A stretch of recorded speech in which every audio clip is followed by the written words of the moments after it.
listening to a little bit of music while I wait. All right.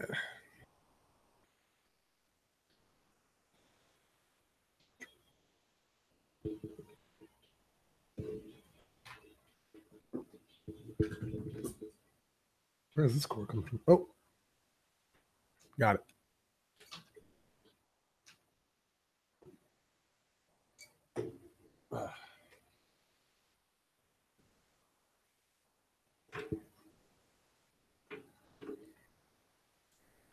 All right. Let's see here. Hello. Mic check. Mic check.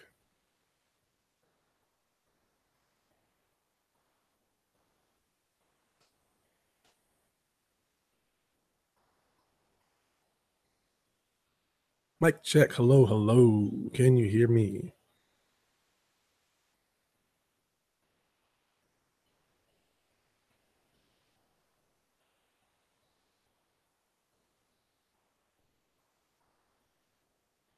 All right. Good. Good. Good. All right. We'll be getting started in just a second here. Pardon the voice. I have lost my voice, but this is too important to not talk about for me. All right. Hold on. I'm going to cough. I'm going to cough and fit.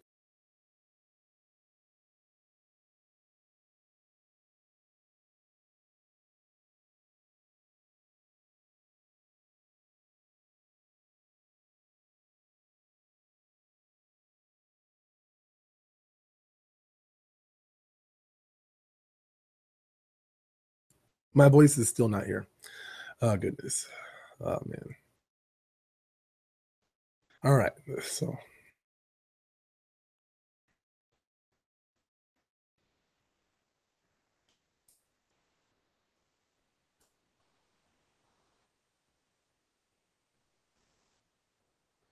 okay.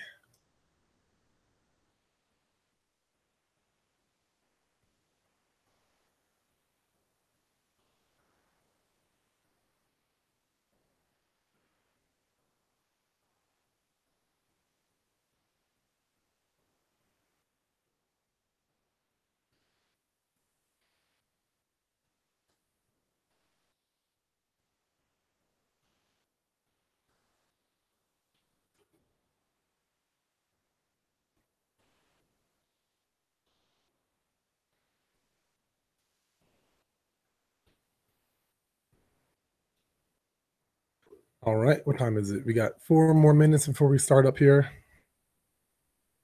Should be a short one, but hopefully an entertaining one if I can get my voice to actually project loud enough into this mic. Hold on. I'm going to adjust this real quick.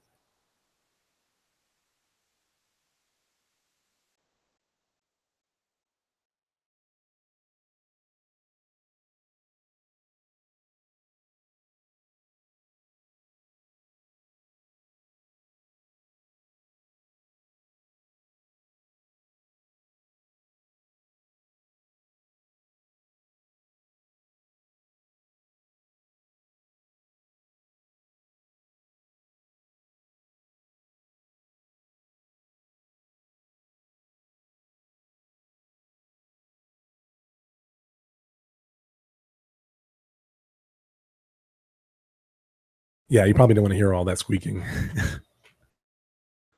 I wish you could hear my music, but I think that we'd probably get a copyright strike because it's YouTube, which I understand, but I wish I could enjoy this music with you guys because I like Miguel. He has a good album out right now, and or not, his album's not out yet, but he has some singles that are coming out. He's been pumping out a few singles. The first one was Skywalker.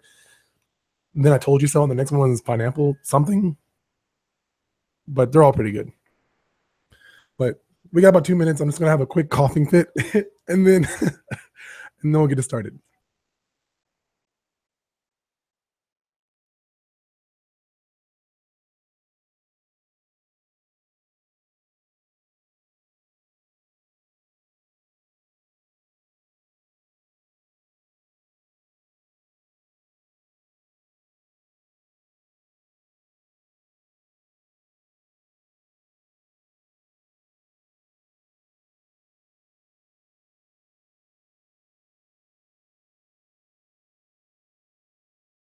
Okay, I'm just gonna turn down on music, get my notes pulled up here, and then we're just gonna jump into it. Probably be about 15 to 20 minutes, give or take.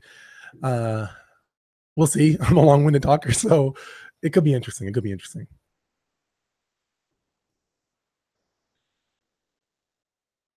I promise I'm not dabbing into the camera. I'm not doing that.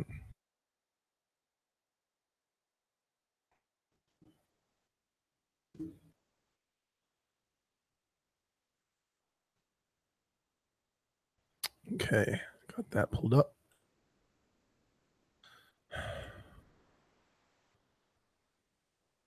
Turn my music down.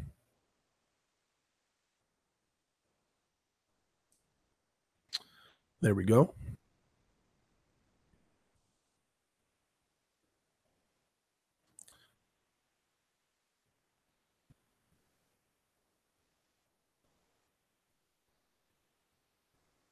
All right.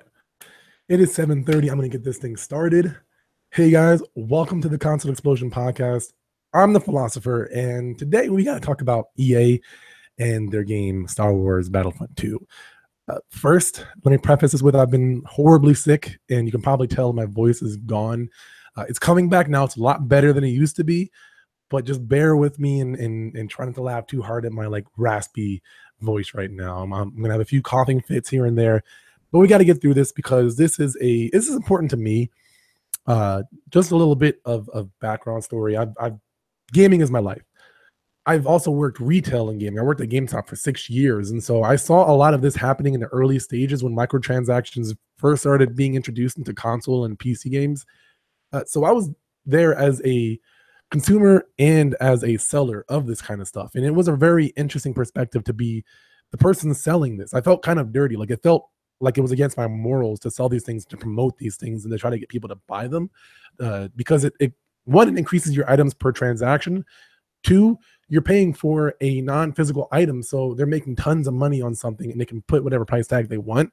Uh, and then three, I know that a lot of the content in the early phases, especially from like EA and a few other studios or a few other publishers, they put the disc, they put the information on the disc, and you're basically paying for the key to unlock that information. So that's like me selling you shoes, but then locking up the shoelaces or something along those lines, and then charging you for the key to those shoelaces that you already have in your possession. You just don't have the key to them. Uh, to me personally, I don't like that kind of philosophy. There's a few games here and there that I've been willing to kind of set that aside for, and I'll get to that a little bit later on if it comes to that. But yeah, this is a very important thing to me. If you don't know what's going on, let me just try to catch you up a little bit because there's a lot to unpack, and it's a story that's still unfolding. It's still evolving and changing. So it could be there could be new things that come out like tomorrow, the day after tomorrow, or as this game goes on. Excuse me. So anyway, let's get to it. So there was a Reddit post. This is the Reddit post that was heard around the world, pretty much. Um, I can't remember the name, but he basically said, seriously, I paid $80 to have Darth Vader locked. And that in itself, like, people can relate to that. That's understandable. But a representative for EA and specifically Star Wars Battlefront 2 reached out to this person in Reddit. And I'm going to read his comment to you. I'm trying to do it verbatim. Hopefully I don't screw up too bad. But yeah, this is the comment that led to a series of cascading events. And it was this. So the intent is to provide players with a sense of pride and accomplishment for unlocking different heroes. As for costs, we selected initial values based upon data from the open beta and other adjustments made to milestone awards before launch. Among other things, we're looking at average per player credit earn rates on a daily basis, and we'll be making constant adjustments to ensure that players have challenges that are compelling, rewarding, and of course attainable via gameplay. We appreciate the candid feedback and the passion the community has put forth around the current topics here on Reddit, our forums, and across numerous social media outlets. Our team will continue to make changes and monitor community feedback and update everyone as soon as we can. So that was the post. And that post, that comment is, and within 24 hours became the most downvoted comment in Reddit history, according to multiple sources. I've heard this from a lot of different places. It's crazy. I've heard it from a lot of reputable places. Like Philip DeFranco has talked about this. I believe Polygon has talked about this. It's all over the place. It's not new news at this point. Most people know this. Like that's what started this event, pretty much. At least that's what I believe started this event. Hold on one second. I'm gonna take a swig of my water. So now where are we? That led to a few different things here. The first thing was that it led to EA in I want to say DICE, the developers, reducing the price of these characters. And let me back up a little bit. Let me tell you a little bit about these characters. So in the game, there's like different tiers of characters. And the top two characters, the top tier characters, there's Luke Vader on the light side. You know, I can't think of the names right now because I'm sick. Forgive me. But then on the other side, you have Darth Vader. That's not surprising. I think, you know, everyone can see why those two characters will be the strongest given that timeline. But the thing is that it would take about 40 hours of in-game time to, not in-game time, 40 hours of gameplay to be able to unlock just one of these characters based on the amount of credit you earn per hour, give or take, or credit per match, something along those lines. And so I get where they're going with that. And I'm going to try to stay in order here and to hit a few points. But the other thing is that you can essentially, what people are calling pay to win, this isn't a new term either, but you can use real money to pay for these loot boxes, so to speak. You put in money and apparently you get like loot boxes, kind of like think of Overwatch or something along those lines. So you can't actually get a dollar per dollar transition to the in-game credits, you know, the credits in Star Wars, but you can get them via unlocking the loot boxes. And there's an interesting turn here that a lot of people I don't think talked about, but I still think is very shady, which is the fact that the amount of credit you get from these loot boxes is random. So it can significantly change how much you get. There's no guarantee that no matter how much money you put into it, you're going to necessarily get a lot of credits and get these characters sooner. Well, you'll still get these characters sooner, but how much money are you willing to put in for that? And here's the thing, is that GameSpot, they put in $100. And apparently that was roughly enough to get halfway to one of those characters. So even after $100, you still couldn't buy one of those characters, which that's a little bittersweet to me because that isn't necessarily pay to win. I don't know what else you can unlock with that. I'd like to dig a little bit deeper into that, but I haven't seen too much information on that. I'm sure it's out there. If you know about what else you can get, comments down below. Let me know. But anyway, yeah. So on that side, that's kind of shady to me that even though you're putting in $100, you still can't get enough credits to buy the highest character in the game. Now, I necessarily don't want pay to win, but where is all that money going towards? Like, what exactly are you getting? And is it worth $100? Like, I would love to know a little bit more about that. I will try to put links to that post if I can find it. It was referenced through other people. Multiple other people referenced this, but I have yet to see it myself. But yeah, that's pretty crazy. Nonetheless, I find that a little strange, the 40 hours of gameplay. I mean, I don't want to be biased. I'm already biased against EA. I know that. So, I mean, I don't expect me to be biased towards EA. I like some of the games that they put out, like Mass Effect and Dragon Age. Those, I think, were good titles at one point, but they kind of went the same whole EA route.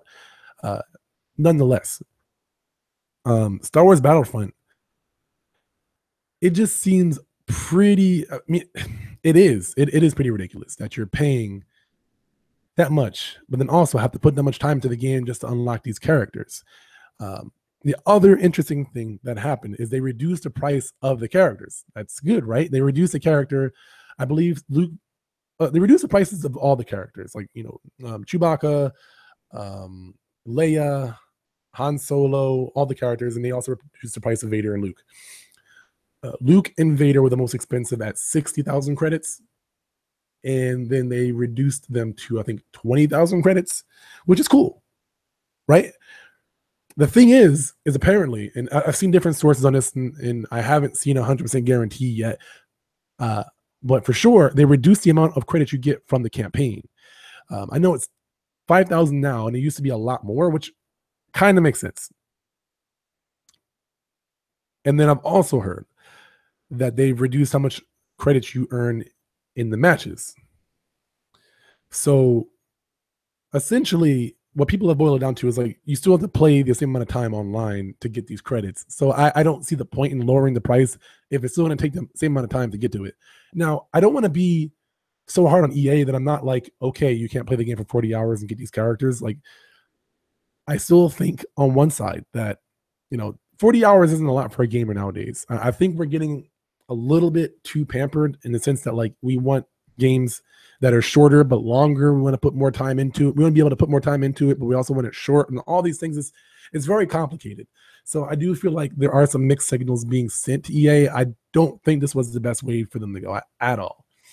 And there's so much unraveling. There's so much to the story. The other thing is, let me go ahead and pull this here. So much stuff. So the other thing that's really interesting is you can play offline and you can earn credits by like playing, just against the AI and whatnot, which was actually pretty cool. I used to do that as a kid on, I think, the PS2. Not that bad, right? You can play matches offline and just play the game. You don't want to play online. You just people who paid money, you don't have to fight against those people who may already have it. So you play offline. Here's the thing: you get 5 matches to play, and then there's a cooldown phase. And apparently that cooldown time before you can earn more credits. So I think you can still play the matches. They won't stop you from that, which thank God. But you can't earn credits for about 14 hours. I've heard the time might fluctuate, so it might get raised, but the lowest has been 14 hours. That I've got to be blunt with this one. That's pretty fucking stupid. I don't see the reasoning behind that. You want to reward players for working hard and earning it, but they have to do it either online, and they also have to wait offline. If they're going to play offline, you punish those players for playing offline, even though they bought your game, even though they may have gotten an $80 special edition or whatever. You're going to punish these players by making them wait basically a whole day before they can earn more credits. That's pretty ridiculous. That's crazy to me. Like, I don't understand the reasoning, the logic behind that. Why would you make somebody do that? So there's that. That actually makes me very heated. I don't see why they would do that. So there's that. That was pretty much all the changes that EA themselves have made. I think there's gonna be more. Oh no, there is more. Actually, I take that back. There's another thing. So the last thing is that they have temporarily taken away microtransactions. So the microtransactions are essentially gone right now. And key point on temporary. I've seen online different sources saying that they've removed it, but not also mentioning that they temporarily moved it, maybe for clickbait or stuff like that. But yeah, I mean, that means it's probably going to come back in some form or fashion. So you've got this whole cascade of events that are happening. You have them making that comment post, and then you have them lowering the prices, and you have them talking about the cooldown of the single player. You have them taking away microtransactions. It's crazy. It's crazy to me. I'm sorry, I'm dying over here from all the coughing. But yeah, so with that said, all that craziness happening, the EA stock has gone down by 7%. I wish I had someone here who knew a little bit more about stocks and stuff like that, because I think that'd be a very interesting conversation. But that leaves us with, will EA, bounce back from this? will EA be okay? And according to different sources, yeah, they're going to be okay. They still are projected to do fairly well. It looks like they're not going to beat the initial sales of Star Wars Battlefront 1, the re-release or the new version of Star Wars Battlefront 1 on the new consoles. So I would say there's probably not going to be a part 3 unless they drastically change it and then appease to the fans, which gets into a whole bunch of other viewpoints that I feel like we could talk about, and I'll get into some of those. And I heard a very interesting theory, and I want to know what you guys think. I want you guys to talk to me about this. So, hold on one second. Okay, so there's a theory that EA intentionally did this. They intentionally made this game to induce a lot of rage so that they could revert back or dial back their game to their original concept, and it would kind of just coast under the radar because they basically appease their consumers. I think that's an interesting theory, and it's funny talking about this because it sounds like some sort of like conspiracy theory talking about this sort of thing. But I want to go back and look at this kind of stuff because I've talked about things like this in the past, and it's not an uncommon tactic for game developers to make a game and intentionally not make the game as good as it could be in order to make the next game even better, which honestly, from an unbiased standpoint, makes sense. Because if you make your first game as good as can be, with the intention of making your second one, and all the bells and whistles that you put in, you also put into your second game, there's no surprise. You could also argue that if you're making a game, it's inevitable that you're going to get better unless you have like this really, really fixed mindset. So, I mean, you could argue that you're going to get better from the start of the game to the end. But if you have some really, really good features that you might not necessarily have to put into that game for it to still be a great seller, and you go ahead and put it into your second game, I can kind of understand that from the business standpoint. Ethically, you might see some issues with that, but there's so many reasons why that might be a thing. I mean, also with deadlines and financial things, maybe they originally intended to, but they just couldn't. That's why they make a second game and make it even better. I mean, it's very feasible.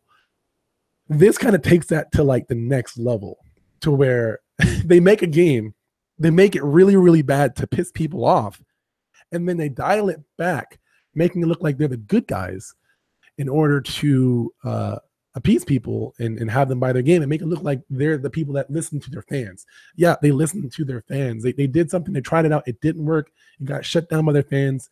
They listened, and now everyone's cool with them because they did listen, and they're happy because they have their game. Little do they know, there's still things in there that are slipping in.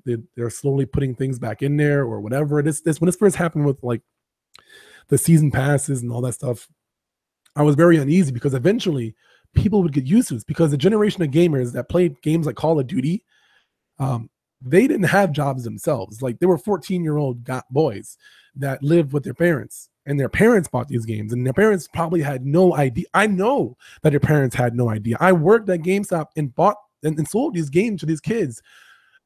I explained it, I explained what it was, and they couldn't comprehend it because it wasn't in their realm of understanding.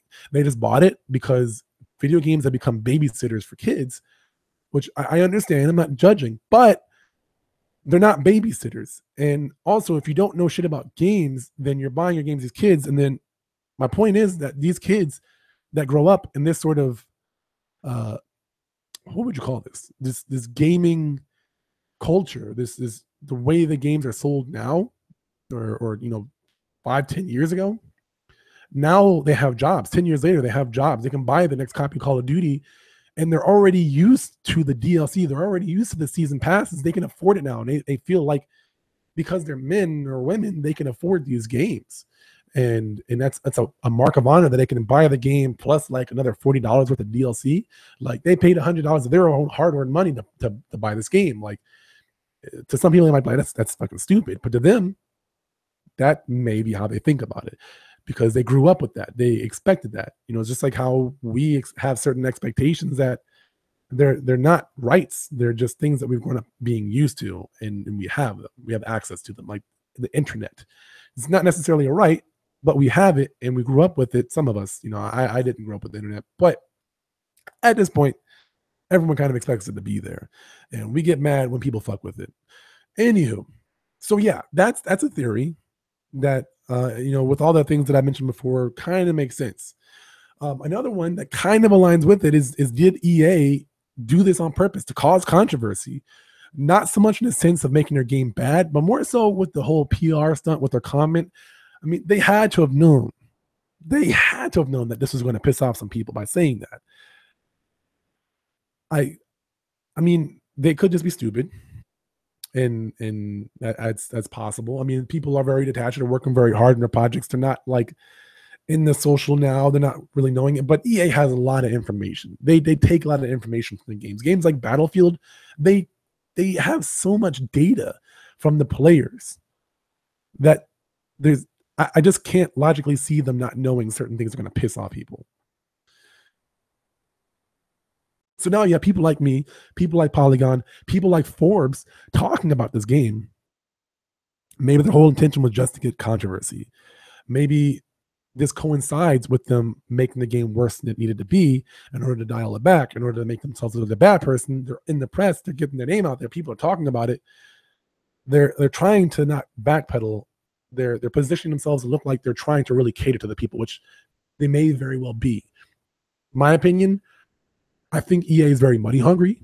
I think they're trying to cash grab. I wouldn't doubt that this is possible. I wouldn't doubt that they would do something like this. So that's a question that's out there. I've seen it from multiple people. I think that it's very possible. I can't say one way or the other. I'm not going to assume, but personally, I think that's something that's honestly, from a business point, very smart to do. It's kind of like the whole Cuphead scenario.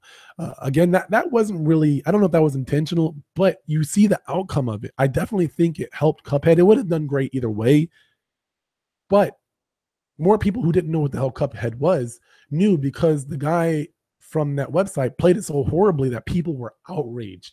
I think that people got a little bit too crazy with the death threats and stuff, but I also think that there's a certain integrity that you should have as a player. So that's a whole nother topic. We won't get into that today. So anyway, so that's where we are. Now, things are going to change. I can guarantee you there's going to be updates. They're going to re-release the DLC. They're going to, make things look better probably.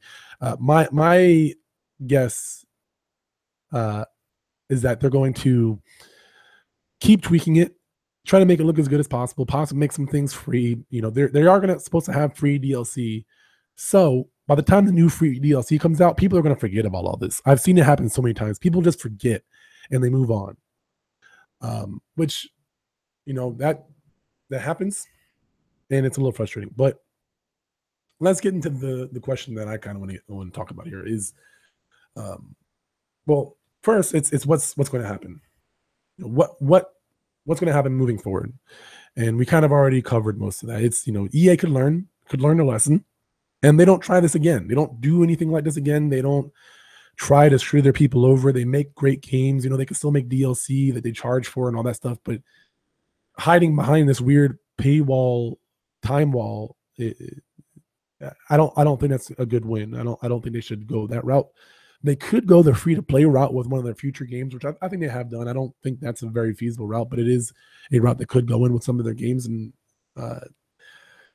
highly doubt it personally, but it is a possibility that I have to talk about. Another one that I think is sadly very possible is the fact that EA or other developers try this again, but do it in a more sneaky way, or potentially a more blunt way, and people just kind of eat this up, or they don't even realize it, and this becomes the new norm. I mean, this outrage happened when season passes came out.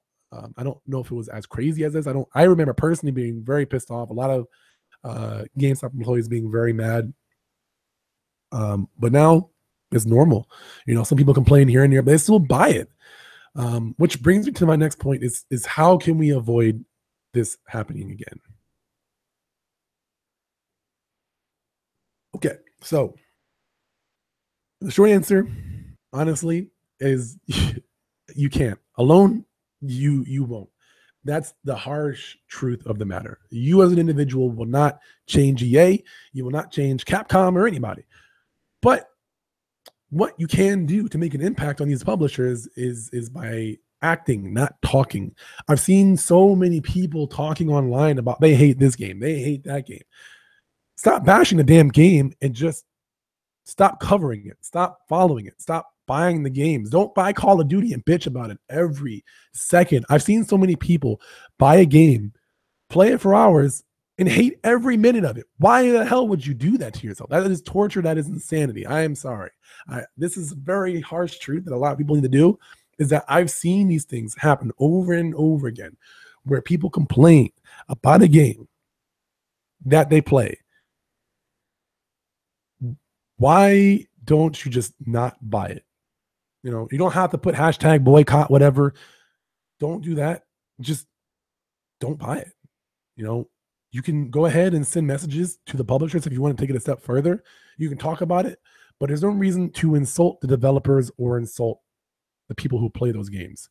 I've seen this personally. I mean, if you've seen Jared on the show, you know he jokes around with me all the time about me liking Street Fighter and him bashing it like crazy. You know, that's hyperbole, but he's very sincere at the same time, I think. But that's not going to accomplish anything. All that's going to do is cause a divide between the people who like the game and the people that don't. We're talking about the gamers here before we get to the publishers and developers.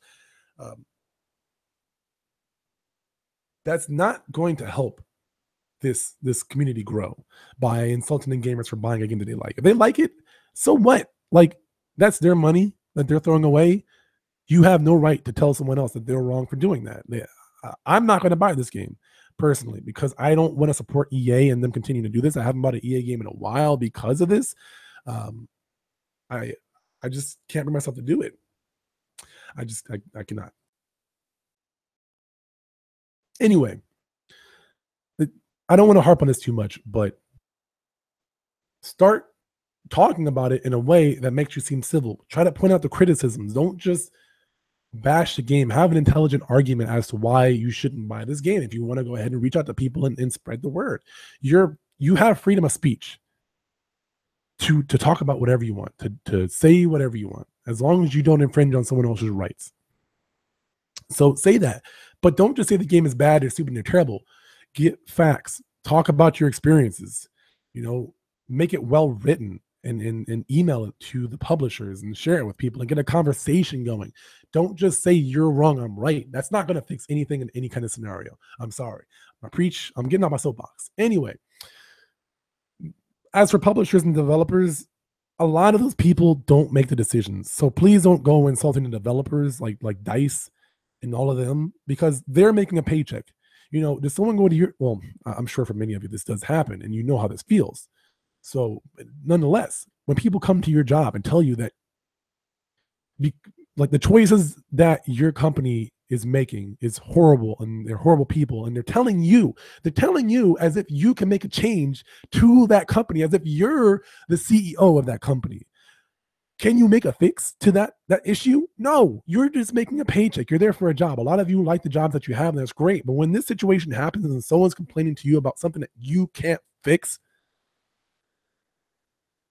you just become more of the problem. Then those people that are getting yelled at, they don't like those kinds of customers. You know, they're not trying to defend their company per se. They may actually like their company, but even if they don't, they're not going to side with you because you're insulting them, and they don't even have like stock in this race right now. I'm messing up my metaphors pretty terribly here, but you see what I'm saying. So don't go insulting developers. You know, I've worked game development for a few years, and a lot of times they don't get to make the decisions as they're just grunt workers. You know, it's like the people bagging the groceries or the people at the home improvement stores that are loading the lumber into your car. They don't make the top level decisions to change how the store is ran. So don't take it out on them. That's not cool. I'm sorry. Anyway, so that's kind of where we are. That's the situation right now. I was so passionate about this that I did this podcast alone. I got to go to bed at earlier times, so I can't be staying up at 10 a night. But yeah, I think this is a great stopping point. Um, this story is going to unfold, and I may do another video on this, depending on how things unfold. Hopefully, it's for the better. I have faith that things can be turned around. Perhaps EA will prove me wrong and not be money hungry and actually make a game that's decent. They are a business, and these games are not cheap. But there's a fine line. There's a fine line there between just being greedy and owning and running a business. So that's something for you to consider as an individual, as groups of people. Um, we're not invincible, you know. But we also have to learn to act more than just talk. Don't yell at people, but just start doing the things that actually make change rather than asking for change. Each individual has to do the right thing. So if you want change, then start doing the things that go towards that. You alone aren't going to do that, but you're not going to do that by pushing people away. That's not going to get people to join your cause. So that's where I'm at. My name is a philosopher. This has been the Console Xplosion podcast.